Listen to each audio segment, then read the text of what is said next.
Pattabhi పేల్చిన Ferran గురు. మూడవ భాగం 25/5/24.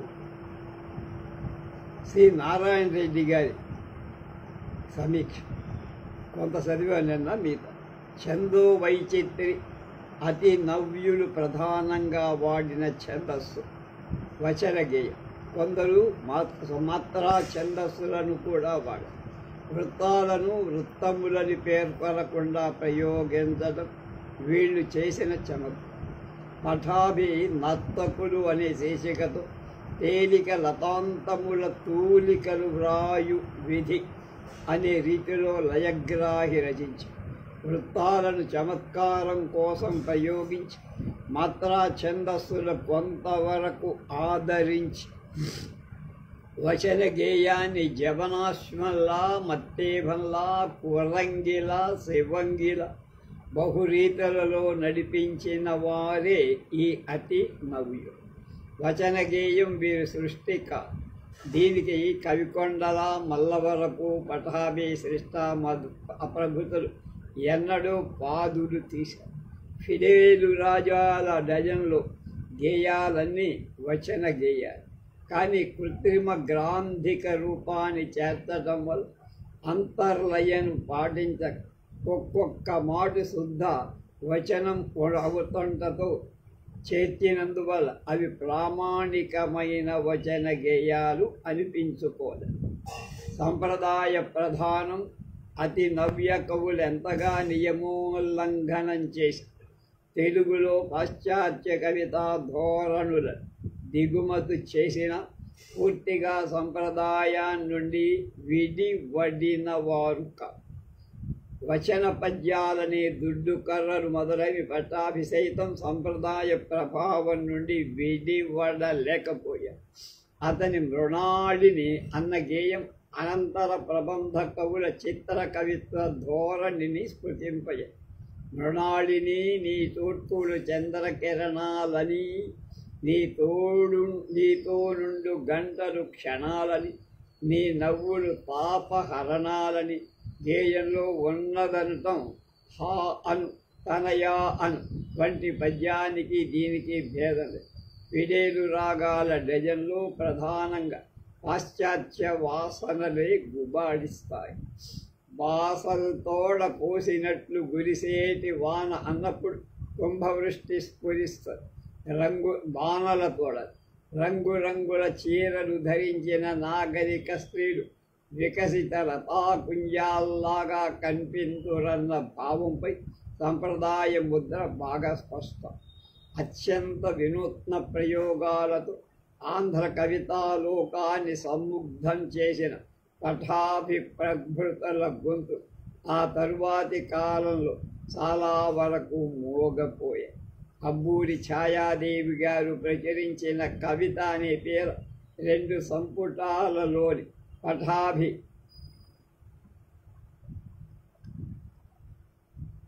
మాత్రా ఛందస్సులు ప్రత్యేకత కలవి. సిలోను పిల్ల, కాచి పిల్ల, హోల చైనా యువతి అనే శీర్షికలలో తనకు అజానసజమైన శబ్దార్థ వైచిత్రి ప్రదర్శి. స్కాట్లాండ్ సరోరుహాక్షి, నీదు సోయగమ్ము సాక్షి, కన్నుగుట్టు నిమ్లజా చూచినంత త్రాగినట్లు స్కాచ్ అన్న ధోరణిలో గిరిగింతలు పెట్టే విచిత్ర కవిత్వది. ఆధునిక ఆంధ్ర కవిత్వం సంప్రదాయం ప్రయోగాలు అనే థీసిస్ రాశారు నారాయణ రెడ్డి. అందులోంచి దీన్ని తీసుకున్నారు. ఉరుగంటి సీతారామయ్య గారు ఆచార్య. ఈ ఫిడేలు రాగాల డజన్లోని మార్గం భావ కవిత్వం కాదని ఈయన కంఠోక్తిగా చెప్పాడు. కొన్ని కొత్త ఫ్యాషన్లు తెచ్చిపెట్టాడు చూసారా. క్రాస్వర్డ్ పజిల్స్ లాగున్న నీ కన్నులను సాల్వ్ చేసే మహాభాగ్యం ఏ మానవునిదో కదా. ఇది నిజ సజానీ భోక్తారం కమిక సముపస్థాస్య నిధి అనే కాళిదాసు వాక్యానికి అనువాదం. అలాగే కొత్త విషయాల్లో కల్ప. ఓ భోగంచాన, నీవు సంఘానికి వేస్ట్ పేపర్ బాస్కెటువా? ఈయన చేసిన ఈయన అంటున్నాడు. ఈయన చేసిన పనిలో ఒక భేదం. ఇంగ్లీష్ పదాలను తెలుగు లిపిలోనే రాశారు. ఈయన ఎలా రాసినా అడగటానికి మనకి వీలే. ఫిడేలు రాగం అనే ఆఖరి గేయంలో అచ్చు పద్ధతి ట్రిక్స్ విత్ ఇన్అఫెన్సివ్ ప్రింట్ అంటారు.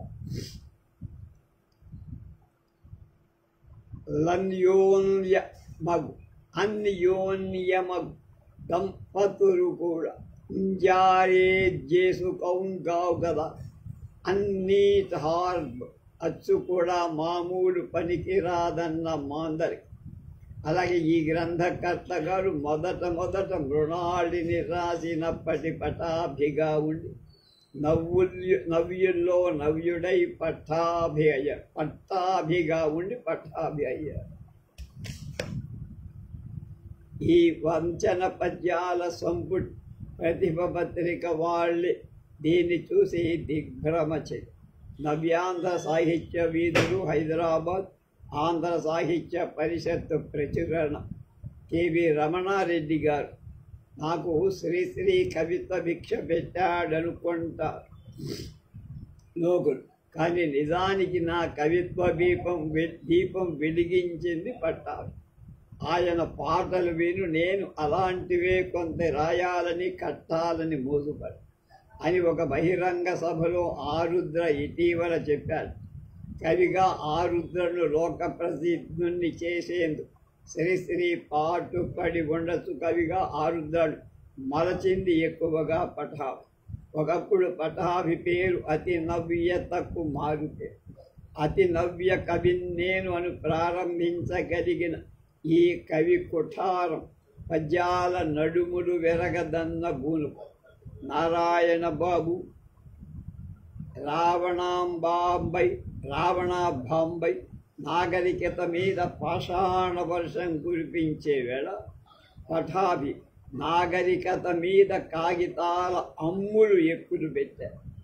అది వాస్తవ కవి యొక్క వ్యక్తి లోకంతో వికటించి పద్దించి వైదొలగి చనినప్పుడు పటాభి కవి యొక్క వ్యక్తి పరమ నిరంకుశమై ప్రభువై కిందు పడిన లోకం మీదుగా నిఠారుగా నిల్చు భావంలో అధివాస్తవికత కలిగించిన కల్లోల నుంచి బయలుదేరిన అభావం పటాభిలో శరీరి కాగలిగింది.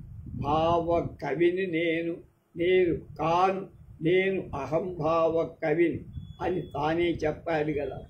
సహజ వలయంలో కవి వ్యక్తి కేంద్ర బిందువైనప్పుడు అంచులలో తప్ప నట్ట నడుమ కవిత్వానికి సమాజ తత్వానికి సంయోగం లేనప్పుడు ఆత్మాశ్రయ కవిత్వం వెలువడు.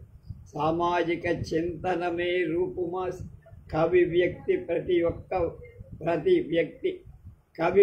ప్రతి ఒకటి ఒక్కొక్క వలయమై ఈ వలయాల కూడికలోనే సమాజ చిత్రం తయారైనప్పుడు అహంభావ కవిత్వమే వచ్చింది. అహంభావమంత ప్రమాదకారి కాదు. ఒకటి పరులతో ఘర్షించనైనా ఘర్షిస్తుంది అహంకారం. మరొకటి తననే తప్ప ఇతరులను గుర్తించదు. అది అహంకారానికి అహంభావం. ఒకటి అరణ్యం, అందులో మానవుడు మృగాల పద్ధనైనా బతుకు. రెండవది శ్మశాన రాజ్, ఇందులో మానవుడు మహాకారుడై విహరిస్తాడు.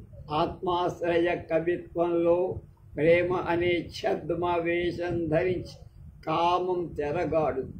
అహంభావ కవిత్వంలో కామం పట్టపగ్గాలు లేకుండా రంకె వేస్తుంది. అంకుశం లేని క్రియాపద విభక్తులు ఆత్మాశ్రయ కవిత్వంలో కనిపించు. నీవు అనే అంకుశాన్ని ఆత్మాశ్రయ కవి భయ అసహ్యాలతోనైనా దర్శిస్తూనే ఉండు. అక్కడ నువ్వు తెరమరుగులై ఉన్న ధరమరుగులోనైనా ఉంది. అక్కడ అహంభావ కవిత్వంలో నీవుకు అభావమే ఎదురవుతుంది. కనుక ఈ విపరీత వ్యక్తివాదం పటాభితోనే కాదు, పాశ్చాత్య సంపన్న యువకులలో ఆశించినట్టు రోజర్ గలాడీ రాసిన లిటరేచర్ ఆఫ్ గ్రేవ్యార్డ్లో మనం చూడాలి. నీ ముందు షడ్రసోపేత భోజనం అమర్చిన విస్తరి, కానీ నీకు తిండితో వెగట్టు కొట్టి, ఏ తిండితో ఏర్పాటు చేసిన తిండి, నీకు కావాల్సింది అప్రయత్నంగా లభించేది. సిద్ధాన్నమైన అది దూష్యం, పాయసమైన విషతుల్యం. నీకు కావాల్సింది వేటతే. నీ వడక్కము నీ సన్నిధిలో నిలిచే నవనిధలున్నాయి, నీవు అడక్క ముందే. కానీ ఎవరికి కావాలి? నీకు కావాల్సిన సాదాతన జయంతుడు మాసిన తలతో కనిపిస్తే ఎంత నిరాడంబరుడు అంటాడు కుబేర్. మాసిన కుడుపులు ధరిస్తే ఎంత సరళవర్తనుడు అంటాం మనం. తెలుసు కనుక వాళ్ళ బాధ. బహుశా వాళ్ళు సిరితో విసిగిపోయారు, తృప్తితో విసిగిపోయారు. అనుభవ దాహం వాళ్ళని పెద్దమ్మ ఇంటికి లాగేసింది. ఆనంద తృష్ణ వాళ్ళని సాని కొంప గుచ్చేసేసి ఈ సంపన్న యువకుల విసుగుదల బుర్జువా బోర్డం నుంచే అభావ అహంభావ కళారూపాలు వెలువడ్డాయి. కథాభిగారి ఫిడేలు రాగాల డజన్లో కూడా ఈ విసుగదల మహాకార్యం లంపటత్వంగా కండి. ఇది అది ఇంకొకటి, ఇక్కడ అక్కడ ఇంకొక కళ. చలనమే కానీ నిలుపు లేదు, గవేషణమే కానీ ఇష్టఫల సిద్ధి లేదు, తృష్ణే కానీ తృప్తి లేదు. ఉన్నది సరిపోదు, లేనిదే కావు. ఉన్నదానితో ఈసడింపు, లేని దానితో తాగాని వలం. అందుచేతనే భావంలో కాని భాషలో కాని నిత్య నవీనత, అపూర్వ లక్ష్యము, వైచిత్రి ఆరాధ్యము. భాష నాజూకుగా లేదు కాబట్టి అవసరం కొద్దీ కాకుండా నాజూకు కోసం ఇంగ్లీష్ పదాలను తెచ్చి తెలుగు పదాలకు తోకలు తగిలించి సాంప్రదాయిక భావం కెట్టదు కాబట్టి అరువు తెచ్చుకున్న స్వంతపరుచుకున్న నవీన పాశ్చాత్య భావాలు దేశవాళీ జనబాణి భావాలకు ఎరువు తమ తమ నెలవులు తప్పిన వస్తువులు శోభా దరిద్రాలు ఉపయోగదులు అనర్థదాయకాలవుతాయని విస్మరించు. నగర జీవితం ఎన్ని అరలున్న బౌగోలు, ఎన్ని అంతస్తులున్న మేడ. అహంభావ కవి వీటన్నిటినీ చూశాడా? అతని అనుభవం సమగ్రమా? అమంగళంలో మంగళాన్ని, దారిద్ర్యంలో దీర్ఘ సంకల్పాన్ని,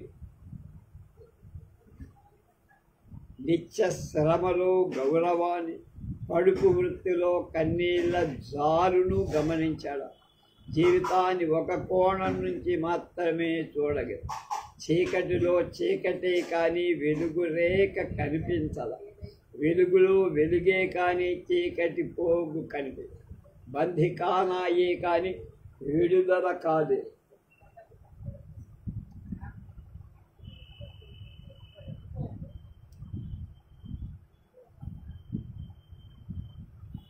అరణ్యమే కానీ నిష్క్రమణ మార్గం లేదు. పుండు మీద ఈగలాగా పుండు గుచ్చి గుచ్చి రసిని పీల్చి హాయ్ హాయ్ మనడమే కాదు, దాన్ని కడిగి కోసి మందు పూసి కట్టు కట్టడం మాన్ప జోడటం లేదు. కాబట్టి కవి ధర్మానికి అతగాడు రాజీనామా చేసినట్టే. అమంగళాన్ని, వికారాన్ని, మనస్తాపాన్ని చిత్రించేయడం, దానికి రంగు ఎక్కువ పూసి దానిని ఆకర్షవంతం చేస్తే ఫలితం ఏమిటి? నరకమే స్వర్గంగా మోహింపచేస్తుంది. దుర్గుణమే పట్టుతరంగా గుప్పిట్లో జీవితాన్ని నొక్కేస్తుంది. వ్యసనం నాజూకం, ఇంద్రియాలు మనస్సును శాసిస్తాయి. ప్రపంచం మానవాధీనం కాక మానవుడు పంచభూతాల బందీ కాబట్టి నవీనత మారువేషం ధరించిన ఆదిమతం కాగడు. మనిషి దైవ సన్నిభుడు కాగోరుతున్నాడు. 2000 ఏళ్లుగా నడిచి వచ్చిన రథబాట నిడివిని కొలుస్తూ తిరిగి ఆదిమ అరాజక అరణ్య జీవనానికి పోగోరటండి. అహంభావ కవి ప్రతి ముందు అడుగులు కాచుకొని ఎన్నో ప్రపాతాలున్నాయి. అతను వేసే ప్రతి పై అడుగులు వేచి ఎన్నో పతనాలున్నాయి. అతనికి పతనమే ఆరోహణ, తిరోగమనమే పురోగమనం, వ్యసనమే ఫ్యాషన్, వికల్పమే కల్పన. పటాభి చాలా గడుసైన కవి. ఆరుద్ర అతని కంటే గొప్ప. కానీ గడుసుదనం ఒక్కడే కవిత్వం అవుతుందా? కవిత్వం ముఖ్యంగా హృదయ వ్యాప, మెదడు కూడా పనిచేయాలి. చెప్పేదాన్ని చమత్కారంగా వీలైనంత పరోక్షంగా చెప్పాల్సింది. నవీన జీవితంలోని వాస్తవాలు అలంకారాలుగా ఉపయోగించాల్సిందే. కానీ ఉద్రేకాలకు అతీతమైన శుద్ధ మహాభావాల పేర్పు కవిత్వం. అది కదిలేది, కదిలించేది కావలసినప్పుడు తాను మట్టుకు కదిలి అవతల వాళ్ళని కదిలించలేకపోకూడదు. పటాభిలో, ఆరుద్రలో ఈ శుష్క మనోవిలసనమే కానీ హృదయ ప్రచారణ దాదాపు లేదనే చెప్పు. ఫోటోగ్రాఫర్ వ్యక్తి ప్రతిభనాశ్రయించు వాస్తవాన్ని కళాత్మకంగా చూపగల ఫోటోల వంటివే కానీ వాళ్ళ రచనలు గాఢమైన వర్ణాలను తేలిక రంగులతో కలగలి అంతరాలు స్ఫుటాస్ఫుట వర్ణ విన్యాసం ద్వారా ఒక దృశ్యాన్ని హృదయంలో పాపగల వర్ణచిత్రాలు కావు. ఎయ్యది హృద్యమ పూర్వం వెయ్యది అనే పద్యంలో అపూర్వత మాత్రం సిద్ధించి హృద్యత లోపించిన రచన. ఎందుచేతనంటే వర్ణించే వస్తువుతో వాళ్ళకి హృదయ సామీప్యం తక్కువ. ఉదాహరణకు ఒక ఆంగ్లో ఇండియన్ అమ్మాయినే తీసుకో. సినిమా హాల్లో 9 అణాల సీటు ప్రలోభపడుతున్నదంటే ఆ అక్కరల బతుకు మన కళ్ళకు కట్టదు. కానీ ఈ సహాయం చేసిన యువకుడి కృతజ్ఞగా సూచకంగా తన శరీర తలాలనంతా పరిశోధనకు సమర్పించుకుంది అన్నప్పుడు ఆ అమ్మాయి మీద కోపానికి బదులు జాలి కలుగు. కానీ ఆ యువకుడి మీద ఆ భావాన్ని నిర్వచించలేదు. అది వట్టి కోపంగా. అతను సోదాగా సంస్కారీ విద్య. ఇటువంటి 9 అణాల సీట్లు రోజుకో 90 ఇప్పించగల శ్రీమంత్ అయినప్పుడు అతని మీద మనకు అసహ్యం కడు. అతనితో కానీ అలాంటి వాళ్లతో కానీ సాహచర్యం, సహజీవనం కూడా అవాంఛనీయమవుతాయి. ఆ అమ్మాయి అక్కరను ఎంత గొప్ప ప్రయోజనం కోసం వినియోగపెట్టుకున్నాడు ఈ దాత. బాధలు తొలగించటంగా అతని బాధలు వీలుగా సుఖం పొందు. అతను కవి అయితే బోధ కానే కాదు. అతని నుంచి నేర్చుకోవాల్సిందేం లేదు. ఈ మనస్తత్వం ఒక వ్యాధి లక్షణం. ఆ వ్యాధికి జన్మదాత హెచ్చులొచ్చులు హస్తిమశకాంతరంగా ఉన్న వర్గ పరిపాటలు లేని సోమరి శ్రీమంతు, పనిలో అచ్చుబాటు లేని దరిద్రుడు, అలకా పురానికి అలగా జనానికి నడుమ జరిగే ప్రత్యక్ష పరోక్ష స్పర్ధలో కవి ఏదో పక్షం కాక తప్పు. కానీ అహంభావక నిష్పాక్షితుడు, పక్షాతీతుడు కాబట్టి వాస్తవ ప్రపంచానికి కట్టుబడి శుద్ధ స్వేచ్ఛ. తనకొక్కడినే తాను బానిస. తనలోని మంచితనానికి మాత్రమే కాదు, తనలో పేరుకొని పోయిన జిడ్డు వంటి అసంయత క్షుద్ర ఉద్రేకాలకు విశాలాంధ్ర పత్రిక 1961 అక్షర తోణీరం నాలో సాహిత్య శీర్షిక కింద నగరం ఫిలేలు పాటలు రోగాల రాగాలు అనే వ్యాసం. రమణారెడ్డి గారు ఆరుద్ర రాస్తున్నాడు. 1947 ఉదయించగానే మద్రాసులో పెద్ద సాహిత్య తిరణాల జరిగినందన్న భోగడు శ్రీశ్రీ కానీ నారాయణ బాబు కానీ పఠాభి కానీ ఆ సభల్లో లేరు. వీళ్ళ ముగ్గురే ఆనాటి అతి నవ్య కవులకు ఆచార్యులు. అలా శ్రీశ్రీ ప్రచారం చేసిన మాత్రా ఛందసు, పఠాభి దిమ్మరించిన వచన పద్య, నారాయణ బాబు కనిపెట్టిన మధ్య మార్గాలు మాకు నచ్చాయి. అప్పటికే పఠాభి తెచ్చిన మార్పులు ప్రతిధ్వనించిన కొన్ని మణిప్రవాళ రచనలు చేశారు. అంటే అటు ఇటు కలగాపు 1947 నాటి పఠాభి ప్రముఖ. అతని కావ్య వస్తువులు అందరికీ జీర్ణమవని వింత వంట కాదు.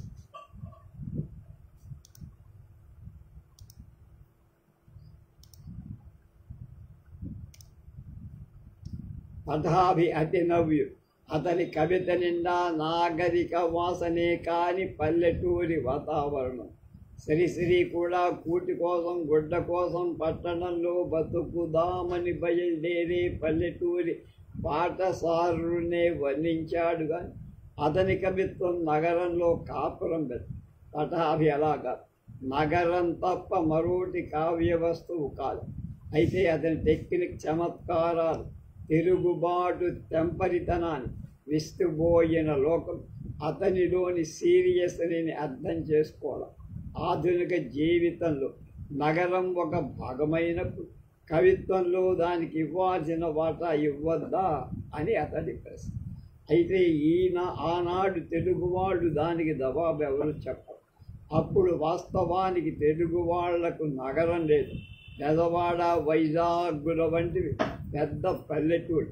అందుచేత తెలుగు కవుల ఆధునిక యాంత్రిక నాగరికత ప్రభావంతో పఠాభి ప్రభావం కూడా పడదు. నా ఒక్కడి మీదనే ఎక్కువగా ఆ ఇన్ఫ్లుయెన్స్ పడి అని ఆరుద్ర చెప్పారు. తన మీదే పఠాభి ప్రభావం. 1956లో మనకు హైదరాబాద్ రాజధానిగా విశాల రాష్ట్రం ఏర్పడ్డా మన సాహిత్య జీవనంలో క్రమేణా మార్పు వచ్చింది. కుందుర్తి, తిలక్ వంటి తొలితరం నవకవులు కూడా నగరాన్ని కావ్య వస్తువుగా తరచుగా తీసుకున్నారు. 20 సంవత్సరాలకు పఠాభి విప్లవం పాత పడిపోయింది. నగరం లేకపోతే ఇవాళ మనకు దిగంబర కవుల ఉద్యమం వచ్చేది.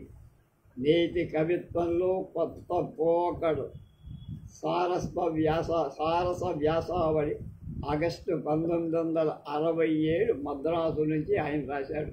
ఆరుద్ర త్రిపురనేని మధుసూదనర భావ కవిత్వం మీద తిరుగుబాటు చేసిన నాటి యువకులు శ్రీ నారాయణ అంగళ శ్రీరంగం నారాయణ బాబు కూడా ఉంది. శ్రీ శ్రీశ్లా పఠాభి మొదలైన వాడు తిరుగుబాటు కవుల్లో ప్రముఖ. పఠాభి నగర వాతావరణాన్ని వర్ణించడం, విచిత్రమైన భావ ప్రతిమల్ని ఊహించడం, సెక్సులు స్వేచ్ఛగా వివరించడం కొత్త ధనాన్ని సాధించి వ్యక్తిగత అరాచకవాదం ఆధునికత పఠాభి కవితలో కని ఈ కవి మనస్సు లోతుల్లో ఆధార శక్తుల్ని విశ్లేషిస్తే ఆత్మాశ్రయ ఇనుప కవచంలో ఉండిపోయిన రీతి కను ఉపరితలంలో మార్పే కానీ లోతుల్లో భావ కవిత బంధువే. కాకపోతే కాస్త అరాచకత్వాలు. అందుకే ఒక శిల్ప విధానాన్ని అభివృద్ధి చేసుకొని భావ కవిత్వేతరమైన నవ్యతను సాధించిన కవిగా ఇతన్ని మనం పరిగణించాలి. శ్రీ శ్రీశ్లా పఠాభి మొదలైన వారు తమ మార్గాన్ని తాము నిరాఘాటంగానే ఎన్నుకు. ఒక్క నారాయణ బాబుకే స్పష్టమైన మార్గం లేదు. వీళ్ళు శ్రీశ్రీయేతర తిరుగుబాటుకు సాధించిన వచన కవితా ప్రక్రియ ఒకటి. శ్రీరంగనారాయణ బాబు రుధిరజ్యోతి సమీక్షా వ్యాసం 1972 సెప్టెంబర్ సృజన పత్రిక. దీంతో సమీక్షలు దాని మీద రాసిన కవులవన్నీ అయిపోయాయి. విశ్వనాథ వారు ఏమంటారు, పఠాభి అని ఒక కవి ఉన్నాడు.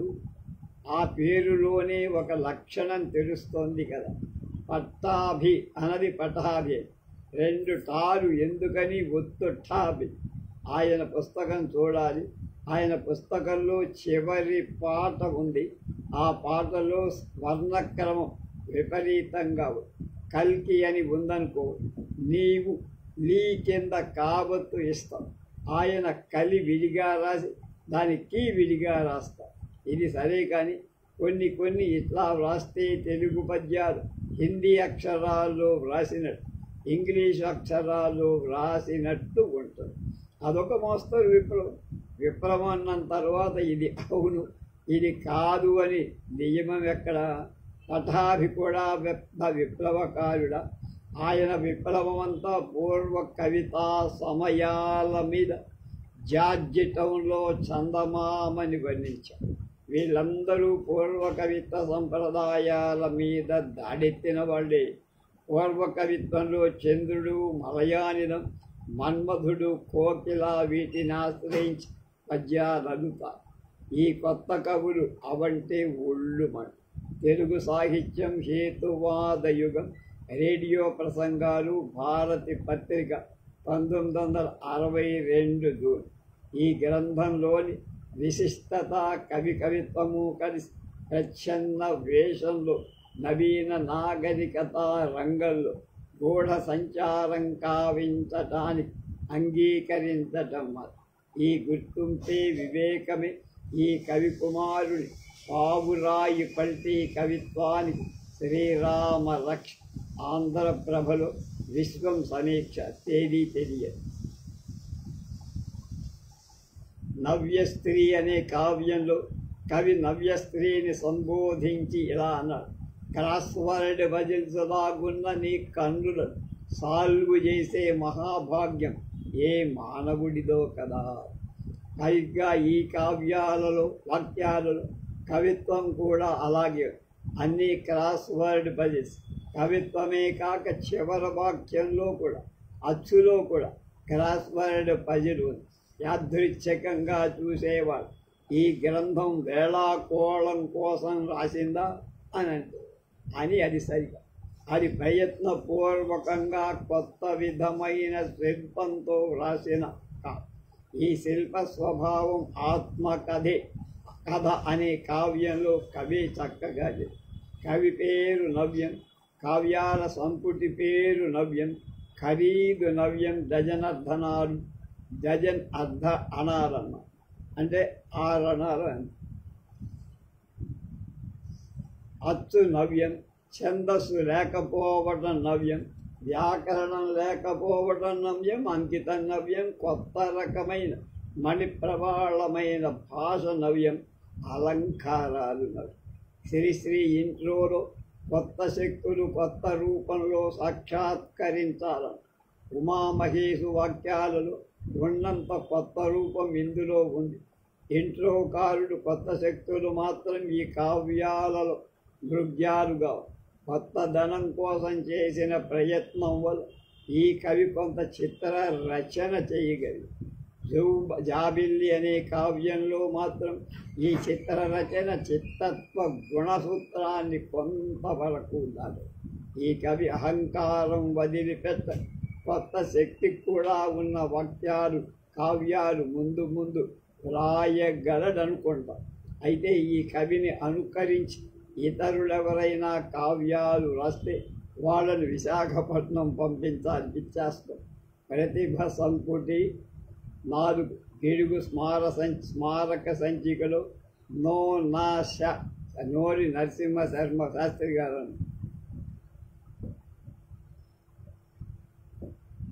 శ్రీశ్రీ పఠ్యాభిపేదేలు రాగాల డజన్ తన్ను చాలా ప్రభావితం చేసిందని ఆరుద్ర స్వయంగా ఒప్పుకుంటారు. ఛందస్సు మీద పటాభికున్నంత అధికారం శిష్లాక్ కానీ నారాయణ బాబు కానీ. ఈనాడు ఆరుద్ర ముద్ర అంటారే, అది ఫోర్జరీ అనబోను, కానీ నిస్సందేహంగా పటాభిముద్ర. అది దాటి ఇప్పటికీ ఇంకా ఆరుద్ర బయటపడదు. మగ్నముని తూర్పు గాలికి శ్రీశ్రీ పీఠిక 17/5/1972. డాక్టర్ విల్చేర్ నారాయణరావు భావకవిత్వం మీద పని కట్టుకొని దండయాత్ర చేసిన వాడు పటేల్. ఫిడేలు రాగాల డజన్ భావకవిత్వ హేళన ప్రతిభావంతంగా చేసిన శుక్లపక్షంలో జడ దృక్పథంతో భావకవిత్వాన్ని హేళన చేసిన కావ్యం కాదు. భావకవిత్వం వల్ల ఏర్పడిన జడత్వాన్ని తొలగించే దృక్పథంతో చేసిన ప్రాణవంతమైన హేళన. అంటే లైఫ్ ఉండాలి. కలకత్తా విశ్వవిద్యాలయంలో చదువుకుంటున్న పట్టాభి 1930లో ఇలా అనిపించింది. As I lay on my bed and looked through the window, I saw the full moon surreptitiously peering through the smoke-filled sky. All the 1,000 metaphors I had read in Bhavakavitvam, in Prabandhams and in Tagore's song suddenly lost all their meaning. అనుసరిస్తాను నవీన పంథా, కానీ భావకవిన్ మాత్రము కాన్నేను అహం భావకవి అని ప్రకటించిన విలేరు రాజాల dozen డజనర్ధనాలు ఇత్యాది ముఖపత్ర చమత్కారాల వలనే కాదు, కవిత్వంగా ఆనాటి కవిత్వానికి విద్యుత్ చికిత్స అయింది. అంటే కరెంట్ పెట్టడం అంటారే. భావ కవిత్వంలో ఏవి సున్నితంగా చెప్పుకుంటా వాటన్నిటినీ హేళన చేసి యాంటీపోయం పట్టాభిరచ. తెలుగు కవిత్వంలో చిరకాలంగా కవితా వస్తువులు, అలవాటైన ప్రతి వస్తువు భావాన్ని, శైలిని అకవిత్వాంశాలుగా ప్రదర్శించడం కనిపిస్తుంది ఇందులో. తగిలింపబడి ఉన్నది జాబిల్లి చెయ్యనా బజారు గగనంలో పైన అనవసరంగా అఘోరంగా అని కవిత్వంలో సుప్రతిష్ఠుడైన చంద్రుడు ఎలక్ట్రిక్ దీపంతో సమానంగా చూసి ₹2 కన్నా, రంగుల ఎలక్ట్రిక్ దీపాల కన్నా, నాగరికల కన్యల పౌడర్ పూయబడిన ముఖాల కన్నా చంద్రుడు తక్కువగా వాడుగా చెప్పడం పాతబడిపోయిన కవి సమయాన్ని బయట పెట్టడం కోసం. ప్రబంధ కవిత్వంలో విసుగు లేకుండా వర్ణితమైన సౌందర్య నిర్మోహమాటం, అహో జాతి కన్నియ చిక్కని నిక్కబొడుచుకొని వచ్చునట్టి గట్టి రొమ్ము అని కల్తీ లేని ఆ కవితా రీతిగా చెప్పేస్తాం. కార్లని, సిగరెట్లని, మసాలా దోశని కవితా వస్తువులు చెయ్యటంలో మలయానిలం మల్లె పువ్వులు మట్టి కొట్టుకుపోయాయని చెప్పకుండా చెప్పారు. వెతికినా సున్నితమైన భావం, సున్నితమైన పలుకుబడి లేదు తనాన్ని ఈ కవి పనిగట్టుకొని ప్రయత్నిస్తారు. గ్రాంధిక భాషని మాత్రమే కాదు, ఆ భాషలు అలవాటుగా కవిత్వపు భాష వేసుకొని తిరిగి పలుకుబడిని బట్టబయలు చేశారు.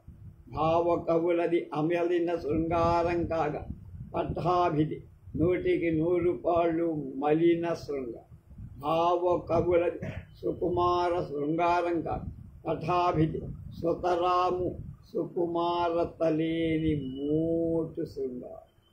అరటి పండును పక్కు తీసి తినేలా మింగివేశాన్నేనా నగ్నాంగమ్మును. అత్యాది రీతిలో ఉంటాయి పఠావి శృంగార వనరు. పురాణ స్త్రీల పాతివ్రత్యాన్ని కూడా నిర్దాక్షిణ్యంగా భగ్నం చేస్తారు. సీత రాముడి భార్యగా కన్నా రావణుడి ప్రియురాలుగా ఉండాలనుకుంటుందట. భావకవిత్వం ఆత్మాశ్రయ కవిత్వం కాదు, పటాభి కవిత్వం కపట ఆత్మాశ్రయ కవిత్వం. ఆ కవిత్వంలో నేను కవితో తాదాత్మ్యం గల నేను ఆ కారణం చేతనే పాఠకుడు తాదాత్మ్యం పొందగల నేను కూడా కాదు. ఎదుటి వారిని హేళన చెయ్యటాన్ని వాళ్ళ రూపం తన మీద ఆరోపణ చేసుకుని ఎత్తుగడ ఫలితమైన ఆత్మాశ్రయత్వం మాత్రం. ఈ పద్యాలలో వచ్చునట్టి పటాభి అని పేరు గల పాత్ర గ్రంథకర్తకు ఏమాత్రం సంబంధం లేదని గమనింపు అని ప్రకటించి కృష్ణపక్షంలోని కృష్ణకు గాని గ్రంథకర్త నామంలోని కృష్ణకు గాని ఎలా సంబంధం లేదో అలాగే అని పోలిక తేవడం వ్యక్తిరింపు కోసం. నిజానికి కృష్ణపక్షంలో కృష్ణకి, కృష్ణశాస్త్రిలో కృష్ణకి సంబంధం ఉన్న సంబంధం సున్నితంగా వ్యక్తం కావటాన్ని వదిలేసి దాని స్పష్టంగా అవును కాదు అని చెప్పకుండా ఉండడం భావ కవిత్వము. కొన్ని భావాలు అలాగా ఊహకి వదిలి మాటల్లోకి తెచ్చామా చాలు అవి దెబ్బతింట అనేది భావ కవిత్వము తర. కావాలని బాహాటంగా పటాభి అనే పేరు కవితలో వాడు ఆ పటాభి కవి పటాభి ఒకరు కాలనడం ఆ తరహాని వెక్కిరించడం కోసం. ఆఖరికి ఫిడేలు రాగాల డజన్ అంకితం కూడా భావ కవిత్వం మీద వెక్కిరింపు కోసం చేసి మృణాళినికి కాదు, కళ్యాణికి కాదు, ఇరువురికి అని ఇద్దరికి అంకితం చెయ్యరు.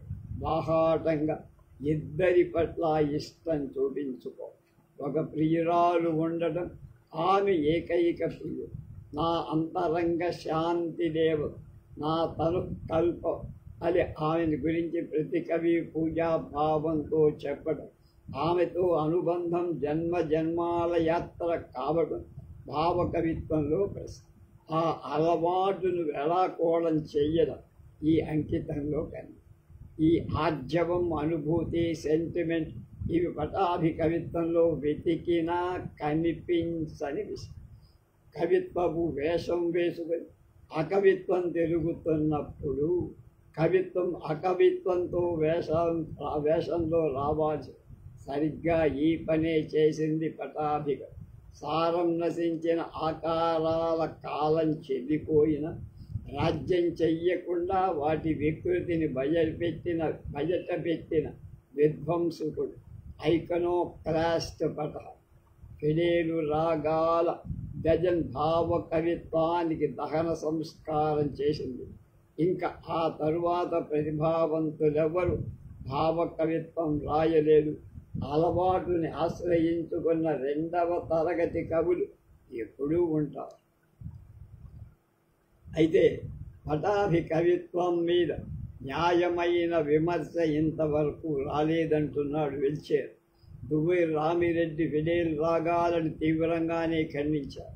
యవ్వన ప్రాదుర్భావ సమయంలో కామోద్రిక్తుడు, కామార్థాహి ప్రభుతా కృపణా చేతనా చేతని అనే కాళిదాసోక్తికి ఉదాహరణ ప్రాయుడై వలపు వస్తువుతో అనసి శృతి చెడిన, మతి చెడిన యువకుని మన్మత్వ ప్రలాపాలు స్ఫురించాయి పట్టాభి పద్యాలయ. భావ కవిత్వంపై వచ్చిన తిరుగుబాటు భావ కవులకు ఎంత కోపం చెప్పించిందో చూడటానికి అభిప్రాయం సార్. దాదాపు అంత కోపం వచ్చింది నారాయణుడే. పాశవిక శృంగార క్రీడలు, అసంపూర్ణ కామవాంఛలు, పటాకల పంట అని ఈ గేయాలన్నింటినీ కని ఈ ధోరణి పటాభితో అస్తమించుట తెలుగు కవిత్వం ఆరోగ్యవంతమైన లక్షణాల్లో ఎన్నదగిన. వీళ్ళకి ఎందుకెంత కోపం వచ్చిందో తెలియదు, కానీ ఫిడేలు రాగాలు కామ పరతంత్రతడి. నిజానికి ఫిడేలు రాగాలు ఏ ఆవేశాన్ని కలిగించే రచన కాదు. ఈ రచనా ధోరణి ఆవేశ వ్యతిరేక ధోరణి, అపహాస్య ధోరణి. భావ కవిత్వపు అకామతత్వాన్ని వెక్కిరించడమే పటాభి చేసిన ఈ కామ వర్ణన. ఏవి నిజంగా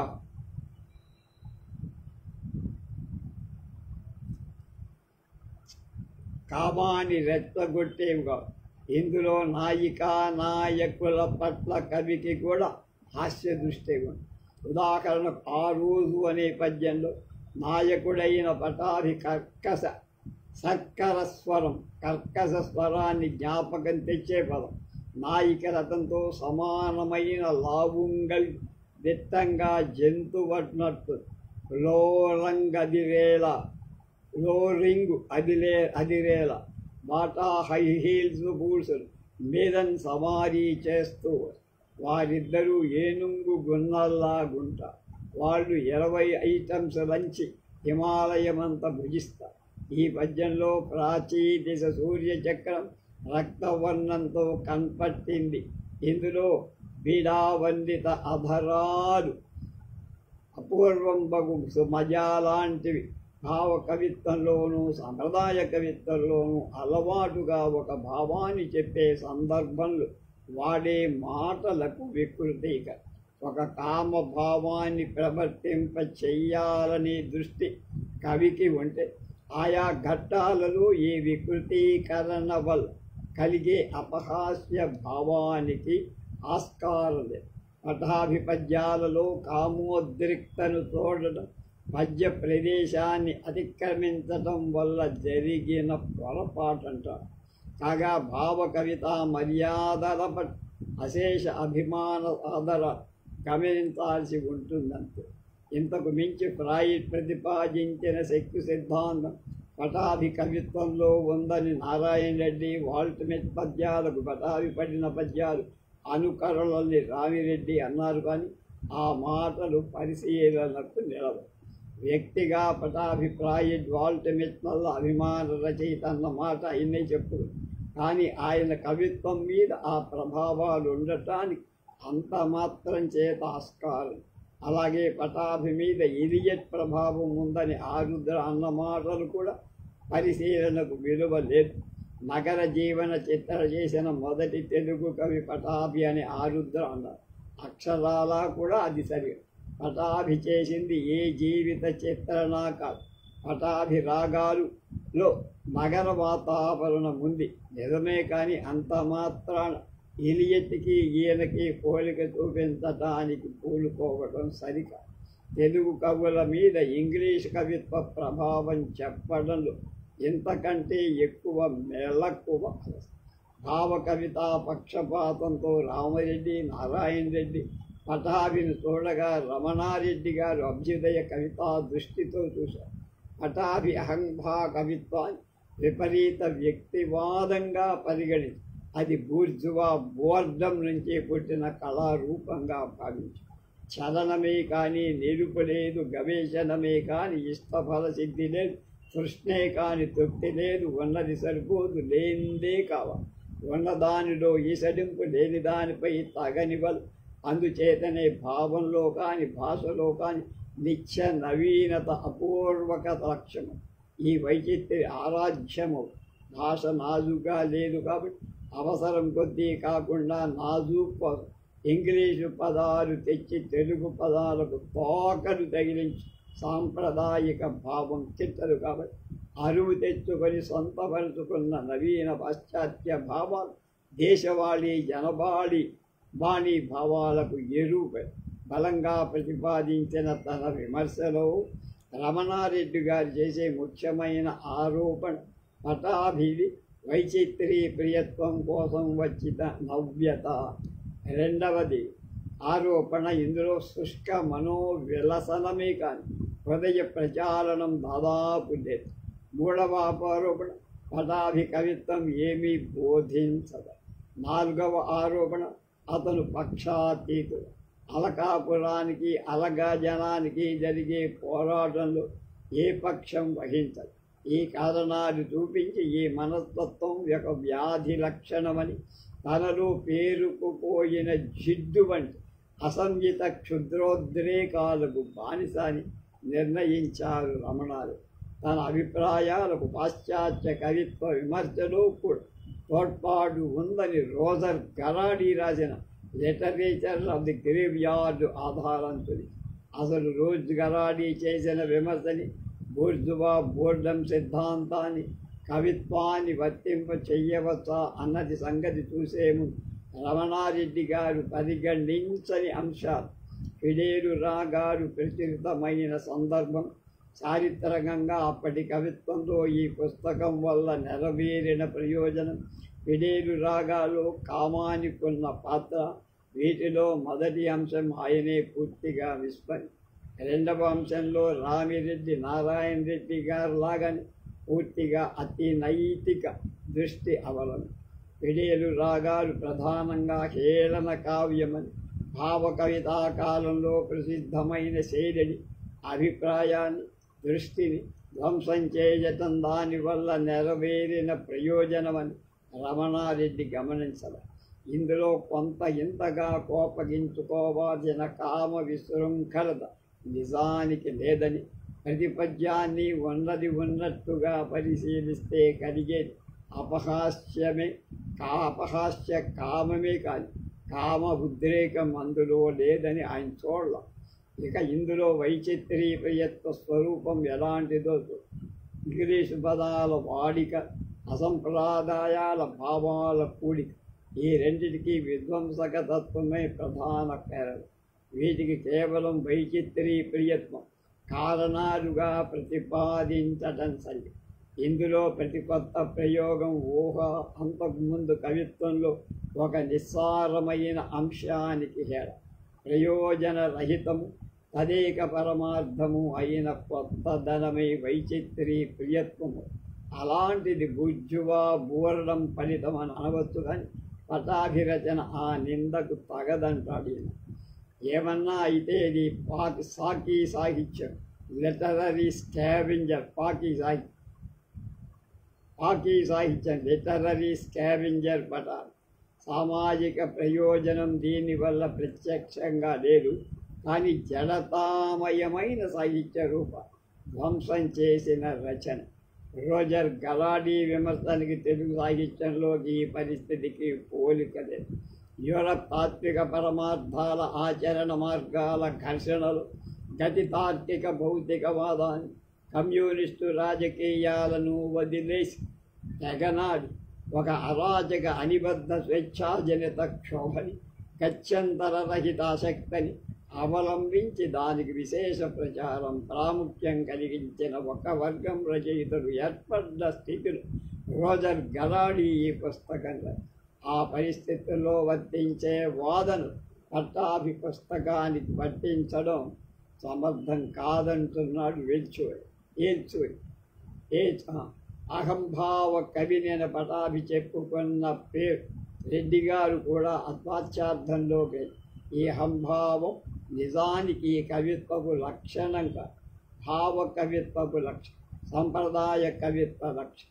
ఎవరి ఎంతరో నన్ను ఏ అనంత శోక భీకరతి మిరలోకైకపతిని అన్నాడు కృష్ణశాస్త్రి. భావకవి అంతే అతిలోక వ్యక్తిత్వాన్ని ఆయన ప్రదర్శించుకున్నాడు. ఇక సంప్రదాయ కవులైతే కవిత్వ వ్యక్తి చాటు లేకుండా నేరుగా తమను తరించి తామే గొప్పలు చెప్పుకోవడం ప్రత్యేక కళగా సాధనని. అలగు స్వాదు రసావతార దిశనాహంకార సంభార దోహద బ్రాహ్మీమయమూర్తి అని చెప్పుకున్నాడు విశ్వ. ఈ లక్షణం మీద సాముదాయకంగా భావకవి అహంకార ప్రదర్శన మీద ప్రత్యేకంగా ఈసడింపు ప్రకటించే పేరు పటాభి పెట్టుకున్న అహంభావ కవి అనే పేరు. దీనికి వాచ్యార్థం సాగదు. అంతేకాదు రాగాలలో ఒక విలక్షణమైన ఆత్మ నిరాకరణ తత్వం. అది భావ కవిత్వం సంప్రదాయ కవిత్వం పట్ల పరిహాస దృష్టిని కల్పించడమే కాదు, తన రచనా మార్గం ఆనుయాయికత్వాన్ని ప్రోత్సహించదు. పటాభిని చూసి ఇంగ్లీష్ తెలుగు కలగాయ భాషలో రచనలు చేసిన వారు పటాభి కవితా మార్గాన్ని అనుసరించడం లేదు. అతనితో ఉపరితలం మీద కనిపించే లక్షణాలను అనుకరిస్తున్నారంతే. నిజానికి పటాభికి ఇతరులు అనుసరించదగిన కవితా మార్గం లేదు. ఎలా రాయకూడదో చెప్పడమే అతని పుస్తకం చేసిన పని. తాత్వికంగా పటాభి అరాచకం. ఆ మేరకు అతనిలో కాల్పనిక తత్వం, అభ్యుదయ కవితా యుగంలో వచ్చిన చైతన్య కవిత్వాన్ని పటాభి ప్రత్యక్షంగా సాయపడింది ఏమీ లేదు.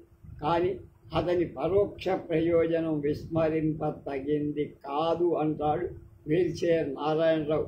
1887లో వచ్చిన తెలుగులో కవితా విప్లవాల స్వరూపం అనే పరిశోధన గ్రంథం నుండి. రేపు శ్రీశ్రీ రాసిన ఇంట్రో దాని గురించి తెలుసుకోండి.